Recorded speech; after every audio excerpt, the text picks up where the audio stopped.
As I walked out of the movie theater, I thought less of the movie I'd watched. Instead, I remembered the ads that had played before the movie had even begun. An ad for some diet pills, flavored water, a random vaccine.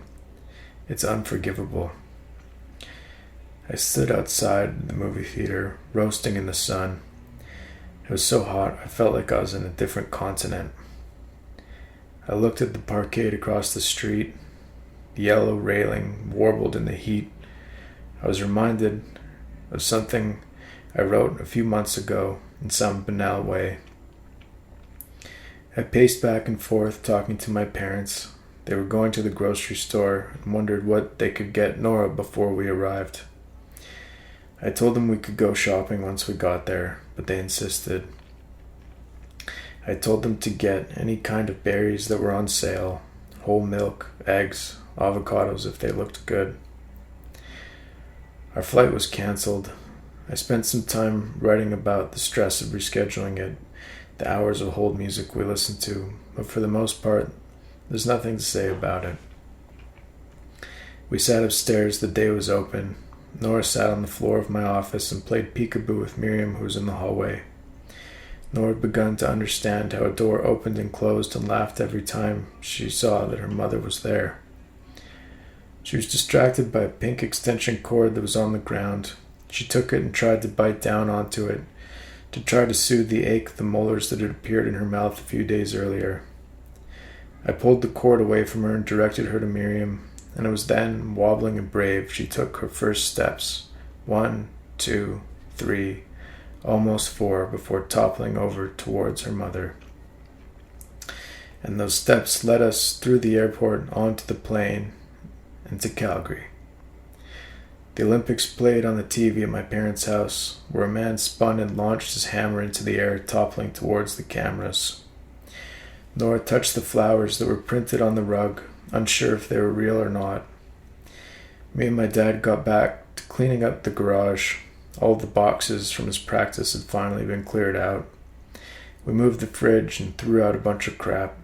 I went through the last box of books I had there. We folded the tarps and organized them onto the shelf. It looked better.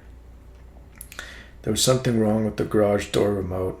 I watched the video on YouTube and was able to fix it. I was pleased with myself for figuring out how to do that. My dad showed us how he took his chemotherapy pills. Miriam stood near him and watched as he cut open the packaging and dropped the pill into the plastic cup. He showed us that you cannot touch the pill. It has to be swallowed from the cup. He drank some water to wash it down. In the morning, we went to the bookstore. They gave me $80 in store credit. We spent most of it while we were there. Nora played in the kids' area. She yelled and pulled books off of the shelf. Afterward, we went to visit my grandmother, Nora's great-grandmother. Nora pushed her walker around the gazebo and eventually found a squirrel ornament in the grass. She lifted it and touched her head to its head. That night I went down and took the briefcase full of comics I had in the basement. I wanted to fit all the books I'd kept and the comics into one box.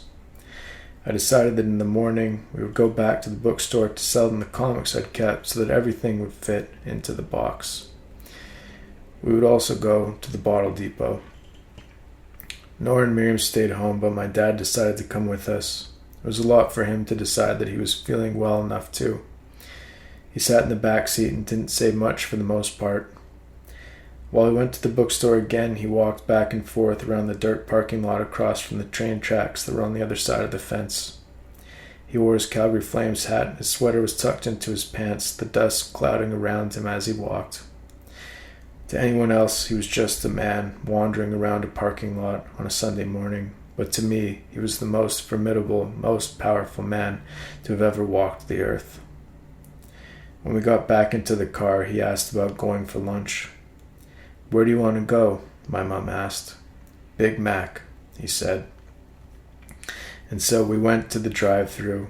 They each ordered a Big Mac meal, my dad's with a Diet Coke, my mom's with an iced coffee. I ordered a chicken nugget meal with sweet and sour sauce and a Diet Coke. We sat in the parking lot and watched the cars pass, and we ate our food. That night I woke up at about 1:45 in the morning, 3:45 Toronto time. I went downstairs and wrote some things down into my notebook. When my dad asked me later what I was writing about, I explained to an extent. I think he understood.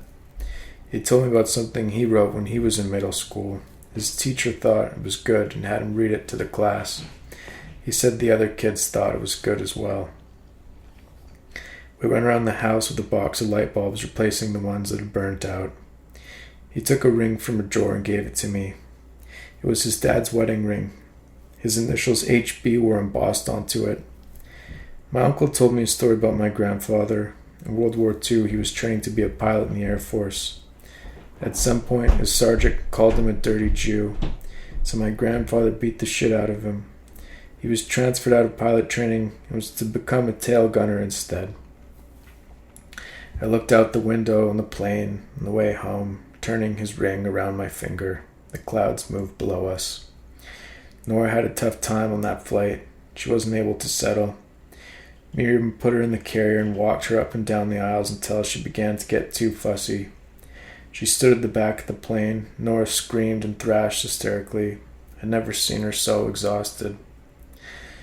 There was no traffic on the highway, and finally, she slept. It was quiet until our driver's phone rang loudly. He asked me if I minded if he answered it. "I'd prefer you didn't," I said.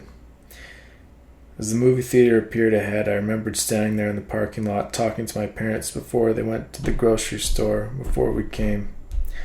I thought of what it meant for my dad to be able to see Nora, for him to get to watch her learn to walk, to learn to say some new words: bird, ball, Baba. Still, I knew I wasn't able to articulate it all in the way that I wanted. The sky was too open there, the air was too dry. And so, instead, I looked through my phone at all the new photos I had.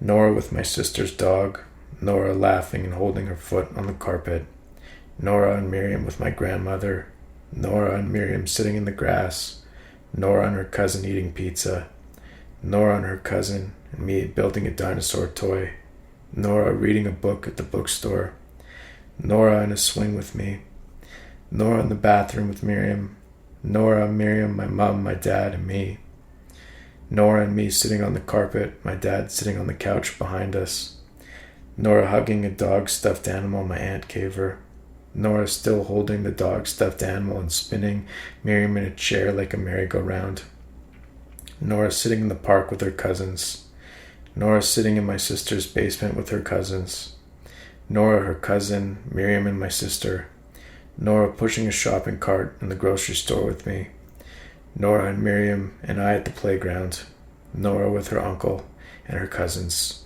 Nora and her cousins and my dad, Nora and my uncle and Miriam, Nora hugging her cousin goodbye. When I looked up from my phone, I saw that we passed the movie theater and oddly did not turn towards it. Miriam sighed and told the driver that he'd now missed 2 exits, the numbskull that he was.